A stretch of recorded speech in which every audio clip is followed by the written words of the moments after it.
எல்லோரும் லீவாக இருந்தால் மட்டும்தான் எனக்கு வந்து கிச்சனில் கொஞ்சம் நேரம் வேலைகள் இருக்கும். அல்லாத டைம் எல்லாம் ஒரு வேளை சமைக்கிறதோட எல்லாம் க்ளீன் பண்ணி வச்சிட்டிங்கன்னா திரும்பி அந்த பக்கம் போகவே தேவையில்லை. வேலைக்கு போகிற நாளைக்கு சில சமயம் வந்து சாப்பாடெலாம் பேக் பண்ணி கொடுத்துருவேன். அந்த டைமில் மட்டும் காலையில் கொஞ்சம் நேரம் எல்லாமே ப்ரிப்பேர் பண்ணி வச்சுட்டு திரும்ப அவங்க டின்னருக்கு வந்து தானே சாப்பிடுவாங்க.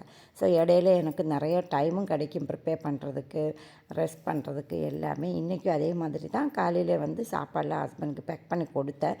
பையன் இன்றைக்கி லீவு தான். நான் வந்து கொஞ்சம் பிஸியாக இருந்ததுனால நேற்றுள்ள பாத்திரங்களெல்லாம் கழுகி வச்சதை எடுத்து வைக்கவே இல்லை.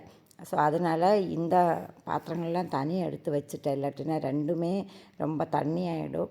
அதனால் கிச்சன்லாம் க்ளீன் பண்ணி வச்சுட்டு தான் குளிச்சுட்டு வந்தேன்.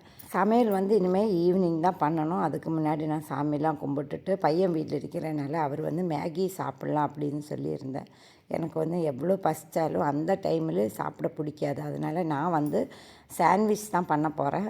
அவக்காடோ வாங்கினதும் ஒன்று இருக்குது. அது இனிமேல் 2 நாள் வச்சுட்டிங்கன்னா வீணாக தான் போயிடும். ஸோ அதனால் அது வந்து கட் பண்ணி சாப்பிட்லான்னு சொல்லிட்டு எடுத்து வச்சுட்டேன். எனக்கு வந்து இந்த டோஸ்ட்டு உள்ளுக்கெல்லாம் வச்சு சாப்பிட பிடிக்காது. சும்மாவே கட் பண்ணி சாப்பிடுவேன். முட்டையும் வந்து பையனுக்கும் ஃப்ரை பண்ணி கொடுத்துட்டு நானும் வந்து ஒரு முட்டை ஸ்க்ராம்பிள் பண்ணி கொஞ்சம் சீஸ் எல்லாம் வச்சு அந்த ரொட்டிலெல்லாம் வச்சு சாப்பிட்டாச்சு.